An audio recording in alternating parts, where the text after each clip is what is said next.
வணக்கம். நான் உங்கள் பவி. என்னுடைய கடந்த 2 கதைகளை படித்துவிட்டு ரசித்த அனைத்து ரசிகர்களுக்கும் எனது மனமார்ந்த நன்றி.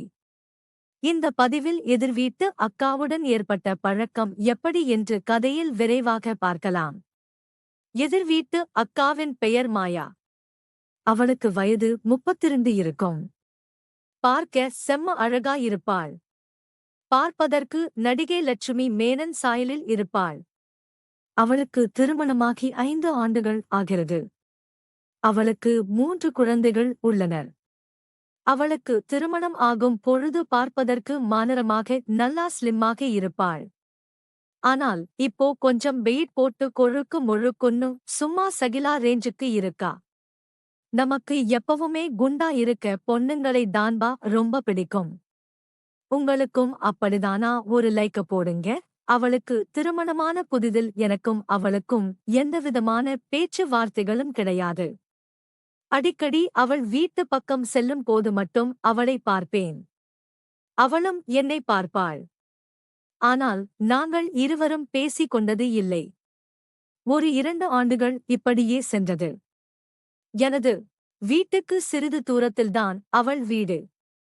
எங்கள் இரு வீட்டிற்கும் இடையில் எந்த ஒரு வீடும் கிடையாது. அவளுக்கு முதல் குழந்தை பிறந்து 6 மாதங்கள் ஆகியிருக்கும். அந்த சமயத்தில் எனக்கும் அவளுக்கும் இடையே சிறிது சிறிதாக பேச்சுவார்த்தை ஆரம்பித்தது. எனக்கு ஆரம்பம் முதலில் அவளை பிடித்திருந்தது. அவளை மனதுக்குள் எண்ணிக்கொண்டே இருந்தேன். சிறிது காலத்திற்குப் பிறகு அவளுக்கு 2வது ஆண் குழந்தை பிறந்தது. அதை வைத்து நான் அவள் வீட்டுக்கு குழந்தை பார்ப்பதற்காக அடிக்கடி வீட்டுக்கு சென்று வந்தேன். காரணம், அவளை பார்த்து சைட் அடிப்பதற்காக சென்றேன்.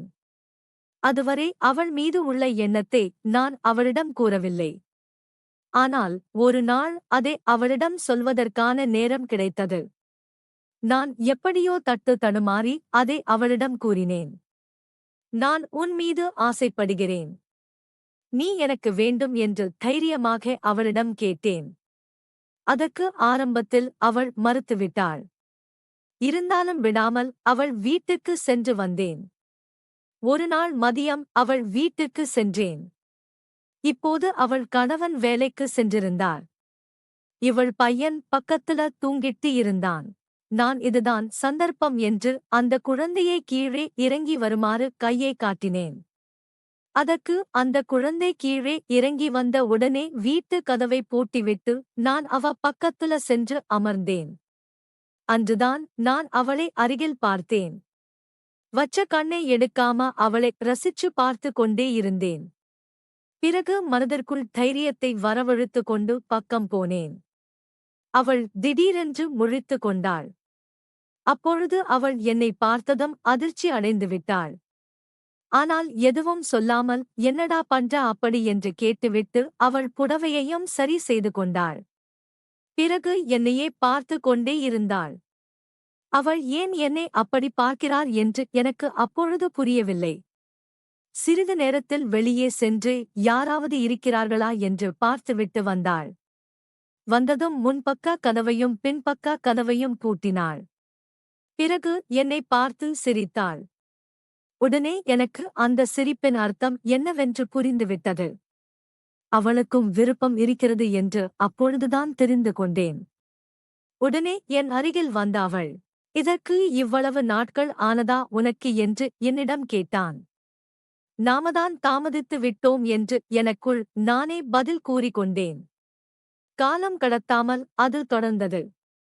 அப்பொழுது கதவு தட்டும் சத்தம் கேட்டது. அவள் கைகள் நடுங்கத் தொடங்கியது. நீ வா, நான் சமாளிச்சுக்கிறேன் என்று சொல்லி வீட்டை நீக்கினோம்.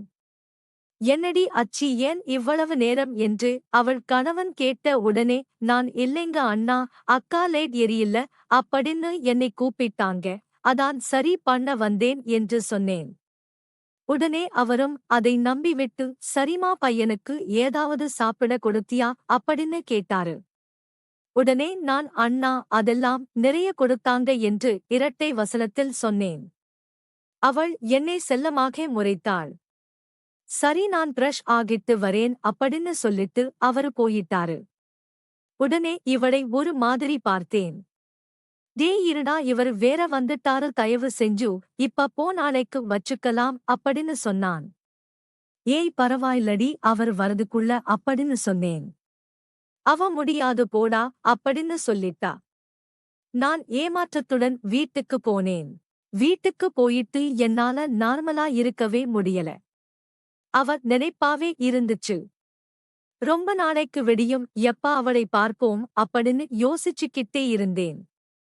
நாளைக்கு நம்ம பண்றத பாத்துக்கிட்டு தினமும் என்ன அவ கூப்பிடணும் அப்படின்னு நினைச்சு நான் சாமி படம் பார்க்க ஆரம்பித்தேன். அப்புறம் கொஞ்ச நேரத்திலேயே அப்படியே தூங்கிட்டேன். காலையில சீக்கிரமாவே முடிச்சிட்டேன். எப்ப மணி 9 ஆகும். அவ புருஷன் எப்ப வேலைக்கு போவாங்க அப்படின்னு அவங்க வீட்டையே பார்த்துக்கிட்டு இருந்தேன். ஒரு வழியா அவங்க புருஷன் வேலைக்கு கிளம்பிட்டாங்க. கொஞ்ச நேரம் கூட வீணாக்காம அவ வீட்டுக்கு போனேன். அவ எனக்காகவே காத்துக்கிட்டு இருந்தா. உள்ள போனதும் என்னடா இவ்வளவு சீக்கிரமா வந்துட்ட, எனக்கு வீட்ல கொஞ்சம் வீட்டு வேலை இருக்குடா, எல்லாம் முடிச்சிட்டு தான் வருவேன்னு சொன்னா. அடியே என்னால முடியலடி, முதல்ல நீ வா அப்படின்னு சொல்லி அவளை பார்த்து கொண்டிருந்தேன். அதை அவள் நின்று ரசித்துக் கொண்டிருந்தாள்.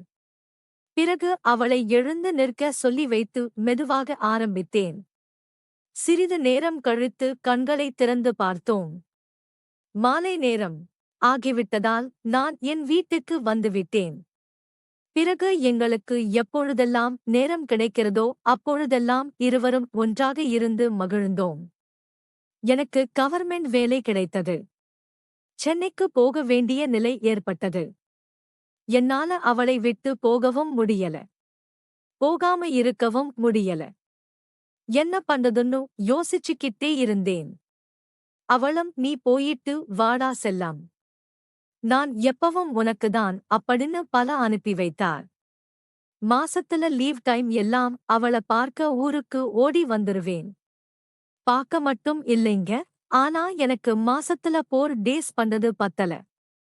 அவ கூட தினமும் இருக்க ஆசைப்பட்டேன். அவளும் அவ புருஷன்கிட்ட இந்த ஊர் பிடிக்கல, நம்ம சென்னை போயிடலாம் அப்படி இப்படின்னு சொல்லி மனசை மாத்திட்டா. அப்புறம் இந்த மாதிரி ஒரு பொண்டாட்டி சொன்னா யாருதான் கேட்காம இருப்பாங்க. அவங்கேமிலியா அங்க வந்தாங்க. ஆனா அவங்க இருக்க இடத்துக்கும் எனக்கும் கொஞ்சம் தூரமா இருந்துச்சு. அவன் புருஷனும் சென்னை வந்த அப்புறம் வேலை கிடைக்காம நிறைய குடிக்க ஆரம்பிச்சட்டான். அதனால வேலைக்கு போகாம வீட்டிலேயேதான் இருந்தான். திடீர்னு ஒரு நாள் அவகிட்ட இருந்து போன் வந்துச்சு. கவின், என்னால உன் கூட இருக்காம ஒரு நாள் கூட இருக்க முடியலடா, எனக்கு நீ வேணும் அப்படின்னு சொன்னான். நானும் நல்லா யோசிச்சேன். அவ வீட்டுல போய் எல்லாம் பண்ண முடியாது. அவ புருஷனுக்கு தெரிஞ்சா பிரச்சனை ஆகிவிடும். என்ன பண்ணலாம் அப்படின்னு யோசித்து இருக்கும்போது எனக்கு ஒரு ஐடியா வந்துச்சு. அவ புருஷன்கிட்ட வேலைக்கு போறேன்னு சொல்லிட்டு வா, நம்ம தினமும் அப்படின்னு சொன்னேன். அவளும் சரி என்று சொல்லிவிட்டு அங்க வந்து விடுவாள். இப்படியே ஒரு 2 மாதங்கள் போனது. ஆனால் எனக்கு அது பெரும் பாரமாக இருந்தது. ஒரு நாள் நான் ரொம்ப கவலையாக இருக்கிறத பார்த்த மாயா, என்னாச்சு கவின், ஒரு மாதிரியா இருக்க அப்படின்னு கேட்டா. இல்லடி, நம்ம இப்படி இருக்கிறது ஒரு பக்கம் சந்தோஷமா இருந்தாலும் இன்னொரு பக்கம் எனக்கு செலவு அதிகமாயிக்கிட்டே இருக்குதுடி. தினமும் ஹோட்டலுக்கு 2000, அதுபோக நீ வீட்டுல வேலைக்கு போறன்னு சொல்லிட்டுதான் என் கூட வர, உனக்கும் சம்பளம் தரணும். இதெல்லாம் யோசிச்சா ரொம்ப பயமா இருக்குதுடி. இதுக்கே என் சம்பளம் முழுக்க போயிரும் போலன்னு சொன்னேன். அதுக்கு அவ, இதுக்குதான் இப்படி இருக்கியா, இனிமே நம்ம இங்க எல்லாம் வர வேணாம். நமக்கு இடைஞ்சலா இருக்கிற என் புருஷன்தான், அவன் எனக்கு வேணாம். அவன் இல்லன்னா என்ன, எனக்கு நீதான் இருக்கியே, உனக்கும் கவர்மெண்ட் ஜாப் இருக்கு, கூடவே நானும் இருக்க போறேன். அப்புறம் என்ன, நம்ம 2 பேரும் சந்தோஷமா இருக்கலாம் அப்படின்னு சொன்னான். எனக்கும் அதுதான் கரெக்ட்னு பட்டது. அடுத்த நாள் இரவு 10 மணிக்கு அவ எனக்கு போன் பண்ணி, என் புருஷன் நல்ல போதையில இருக்கான், இப்ப வந்தா எல்லாம் கரெக்டா இருக்கும் அப்படின்னு சொன்னான். நானும் பைக் எடுத்துக்கிட்டு அங்க போனேன். நாங்க போட்ட பிளான் படி எல்லாம் பண்ணோம். அவ்வளவுதான், கதை முடிஞ்சது என்று நினைத்து அவளிடம் போய் இந்த சந்தோஷத்தை கொண்டாட வேணாமா அப்படின்னு கேட்க அவளும் புரிந்து கொண்டு, நான் எப்பவுமே உனக்கு முழுசா கிடைக்கதா என் புருஷன்னு கூட பார்க்காம இப்படி பண்ணேன். உன்னை எனக்கு அவ்வளவு பிடிக்குதுடா, வாடா வா என்று சொல்லி எல்லாம் முடிந்த பிறகு இருவரும் அப்படியே தூங்கினோம். காலை விழித்து பார்க்கையில் ஊர் மக்கள் அனைவரும் ஒன்று கூடியிருந்தார்கள். கூடவே அவன் கணவனும் இருந்தான். இவன் கதையை நைட்ட தானே முடிச்சோம். அப்புறம் இவன் எப்படி இங்கன்னு புலம்பி போனேன். அப்புறம்தான் தெரிந்தது அவனுக்கு மயக்கம் மட்டும்தான் வந்தது என்று. ஊர் மக்கள் அனைவரும் ஒன்றாக கூடி எங்களை அடித்தார்கள். அப்போ மாயா சொன்ன வார்த்தை என்னை புரட்டி போட்டது. எல்லோரும் நிறுத்துங்க, நைட் இவன் வீட்டுக்குள்ள வந்து என் கூட அப்படி இல்லன்னா என் பையனை கொன்றுவேன்னு மிரட்டனா. நான் அதுக்கு பயந்துதான் இப்படி பண்ணேன்னு சொல்லி அவள் தப்பித்து கொண்டாள். என்னை மட்டும் ஊர் மக்கள் அனைவரும் அடித்தார்கள். நான் பண்ண தப்புனால என் வாழ்க்கையும் போய் என்னால இப்ப நடக்கவும் முடியாம போயிருச்சு. இந்த கதை யாரையும் ஊக்குவிப்பதற்காக அல்ல. நம்பிக்கை, குடும்பம், உறவு மற்றும் நேர்மையாகியவை வாழ்க்கையின் மிகப்பெரிய செல்வங்கள். ஒரு கணநேர ஆசை, தவறான உறவு அல்லது பொய்யான முடிவு பலரின் வாழ்க்கையையும் சீரழிக்க முடியும். இந்த கதையில் வரும் கதாபாத்திரங்களின் செயல்கள் தவறானவை.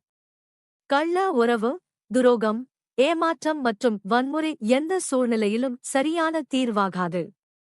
அவை இறுதியில் மனவேதனை, இழப்பு மற்றும் வருத்தத்தை மட்டுமே ஏற்படுத்தும். வாழ்க்கையில் எந்த பிரச்சனை வந்தாலும் நேர்மையாகவும் பொறுப்புடன் அணுகுவதுதான் சிறந்த வழி.